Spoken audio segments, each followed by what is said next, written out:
So did you leak other things through Mr. Richmond? Yeah.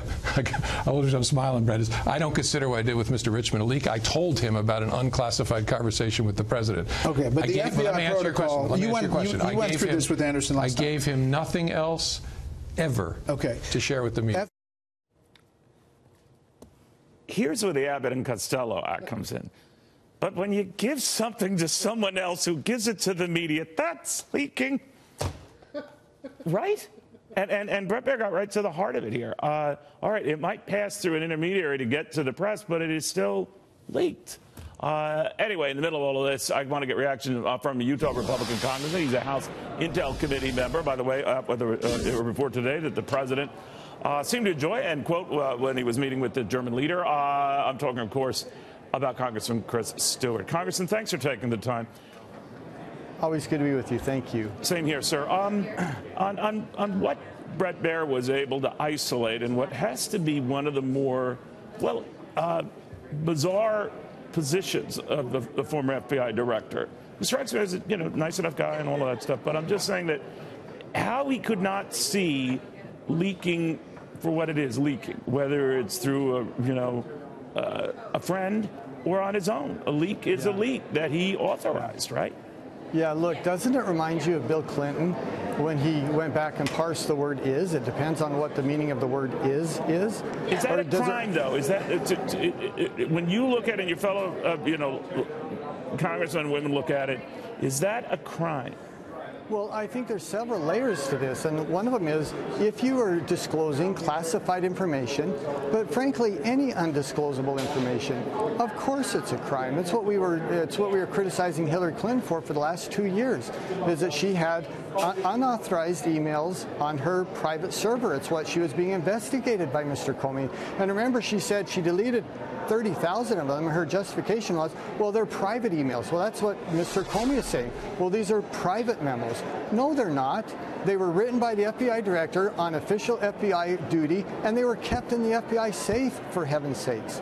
And he had no authority at all to release this information, and it's what we've seen again. Look, if I were the director, I would quit doing television interviews. I'd go to the Bahamas and count his money that he's making on this book.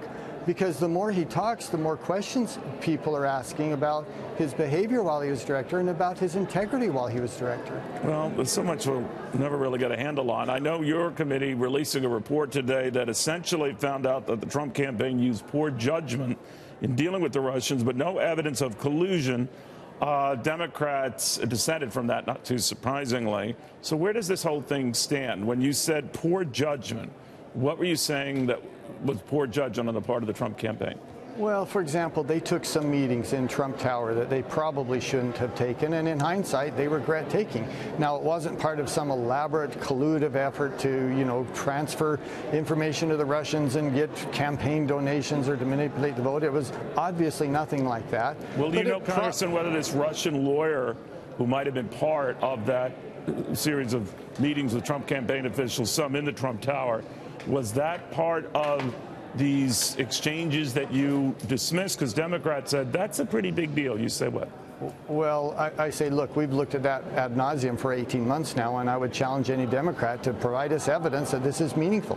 Look, if she claims to be a Russian source, I think that's frankly laughable. The Russians don't use people like her in such an open and overt way, and they don't at the same time talk about it in the media, and then 18 months later say, oh, yeah, by the way, she's a Russian source. I don't find any credibility in that. I guess maybe this comes back to what you were saying at the outset, sir, about the Trump campaign slipped up on some of this stuff and shouldn't have done it, I guess, in retrospect. Would that include her, a Russian lawyer, even being at Trump Tower, meeting with Trump campaign officials? Yeah, no doubt about it, and we're very frank in our appraisal of that. We say this was a real lapse in judgment, and it's not just that. There are a few other episodes as well that we're again very frank and very open about. They shouldn't have done this. It cast a poor shadow and over their judgment. But the reason why I mention it again, I don't want to pound. I just want to get your thoughts on it because you're the first member of that committee I had a chance to talk to. She apparently did not disclose or let on how close those ties were back to the Kremlin. Now, that's fed all sorts of conspiracy theories. Frankly, I don't know which is which. But Did you investigate those ties further and come to the same conclusion, or there's no there there? Yeah. Because the other side is looking at it and said, we don't know how far this goes. Well, this is what we do know. That during the course of that meeting, they talked about adopting and some very uninteresting in relation to this subjects. Nothing at all came after. There was no communications, either written or verbal or in personal meetings. This was a one-off meeting, probably shouldn't have happened. Nothing of importance was discussed, and then there was no contact after that. And that's what we know. I mean, that's not speculation. That's what we know. And bring us evidence of something more than that, and we'll consider that. But we've been waiting for months and months now, and there just simply doesn't appear to be anything more to it than just that. You spend more time going after the intelligence community. You said that there were significant tradecraft failings. What did you mean by that? This is a hard one for me because A, I have to be careful in what I say, and B is I don't want the impression to be that I'm critical of the CIA in general. We're not. Just like we're not critical of the FBI in general, we're critical of some of the leadership and some very specific things that they did. But we know in drafting this very, very important document, this thing that says that the Russians actually preferred Trump. We know that the tradecraft and the process on doing that was not a standard, and they circumvented what they normally would have done, especially for something so important. And they were very, very hasty in their conclusion, and we have real concerns with that. Congressman, thank you very much for taking the time. We do appreciate it. Have a good weekend. Thank you, sir.